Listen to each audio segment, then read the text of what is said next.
חצריך, נשבעה בטוב ביתך, קדושך לך. מוסרים את התינוק לידיים של אביו. ואבי התינוק עובר כאן, אם אשכחך ירושלים. אם אשכחך ירושלים תשכח ימיני, תדבק לשוני לחיקי אם לא אזכרכי, אם לא אעלה את ירושלים על ראש שמחתי.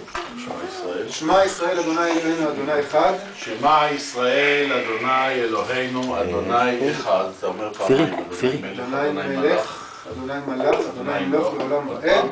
אדוני מלך, אדוני מלך, אדוני מלוך לעולם ועד. אדוני מלך, אדוני מלך, אדוני מלוך לעולם ועד. אדוני מלך, אדוני מלך, אדוני מלוך לעולם ועד. פעמיים אנא אדוני הושיענה. אנא אדוני הושיענה, אנא אדוני הושיענה. אנא אדוני הושיענה, אנא אדוני הושיענה.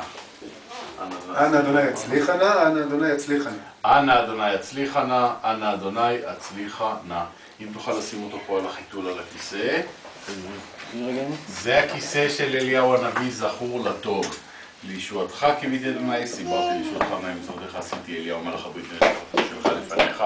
עמוד על ימיני וסומכני, סיברתי לישועתך אדוני, שש עמך אל אמרתך כי מוצא שלל רב. שלום רב לא אוהב תורתך ואין עמו מכשול. אשרי תבחר ותקרב ישכון חצריך, נשבעה בטוב ביתך קדושך לך. קח את התינוק בבקשה עם החיתול ונושיב את הסנדק.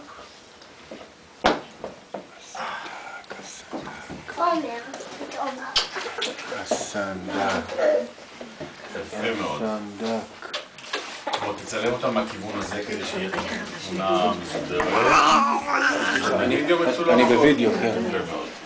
ידידים יקרים, אני מברך ברכה ואני לוקח את התינוק מברכי הסנדק ועושה לו שם את החלקים הרפואיים שלי, וכאשר אני עושה את הדבר הזה, כל מי שמתחת לגיל 18 כמובן בחוץ, אמא של התינוק עומדת לידינו וכל שאר האנשים יכולים לעמוד מסביב או בחדר המתנה. בסדר?